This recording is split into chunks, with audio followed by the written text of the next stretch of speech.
প্রশিক্ষণ বিমান দুর্ঘটনায় নিহতদের দাফনের জন্য মাইলস্টোন স্কুলের কাছে উত্তরা 12 নম্বরের সিটি কর্পোরেশনের কবরস্থানে জায়গা নির্ধারণ করে দিয়েছেন প্রধান উপদেষ্টা ডক্টর মোহাম্মদ ইউনূস। পরবর্তী সময়ে এই কবরস্থান তাদের স্মৃতি রক্ষার্থে সংরক্ষণ করা হবে। মঙ্গলবার প্রধান উপদেষ্টার প্রেস উইং থেকে এ তথ্য জানানো হয়। উত্তরার মাইলস্টোন স্কুল অ্যান্ড কলেজ ভবনে বাংলাদেশ বিমান বাহিনীর একটি প্রশিক্ষণ বিমান বিধ্বস্তের ঘটনায় আজ মঙ্গলবার দুপুর 12টা পর্যন্ত মোট 31 জন নিহত এবং 165 জন আহত হয়েছেন বলে জানিয়েছে আন্তঃবাহিনী জনসংযোগ পরিদপ্তর। নিহত 31 জনের মধ্যে জাতীয় বার্ন অ্যান্ড প্লাস্টিক সার্জারি ইনস্টিটিউটে 10 জন, ঢাকা মেডিকেল কলেজ হাসপাতালে 1 জন, সম্মিলিত সামরিক হাসপাতালে 16 জন, লুবনা জেনারেল হাসপাতালে 2 জন, উত্তরা আধুনিক হাসপাতালে 1 জন ও ইউনাইটেড হাসপাতালে 1 জন রয়েছেন। আইএসপিআর এর তালিকা অনুযায়ী এ ঘটনায় মোট আহত হয়েছেন 165 জন।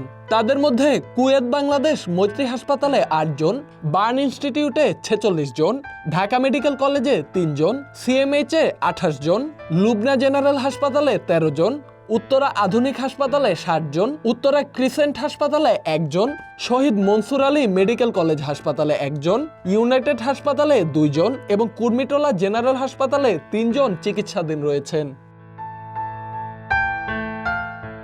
গতকাল দুপুরে বিমান বাহিনীর একটি প্রশিক্ষণ যুদ্ধ বিমান মাইলস্টোন স্কুল অ্যান্ড কলেজের একটি ভবনে বিধ্বস্ত হয়। বিমান বাহিনীর FT-7 BGI যুদ্ধ বিমানটি স্কুল চত্বরের একটি দোতলা ভবনে বিধ্বস্ত হয়েছে। প্রশিক্ষণের কাজে ব্যবহৃত চীনের তৈরি এই যুদ্ধ বিমান যান্ত্রিক ত্রুটির কারণে উত্তরার ওই স্কুল ভবনে আছড়ে পড়েছিল। রাজধানীর কুর্মিটোলা বিমান ঘাঁটি থেকে উড্ডয়নের কিছুক্ষণ পর বিমানটি স্কুল ভবনের ওপর এসে বিধ্বস্ত হয়। বেলা 1টা 18 এই খবর পায় ফায়ার সার্ভিস ও civil defence.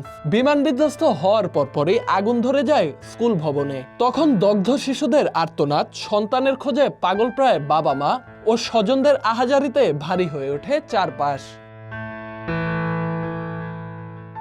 Dhaka express desk report.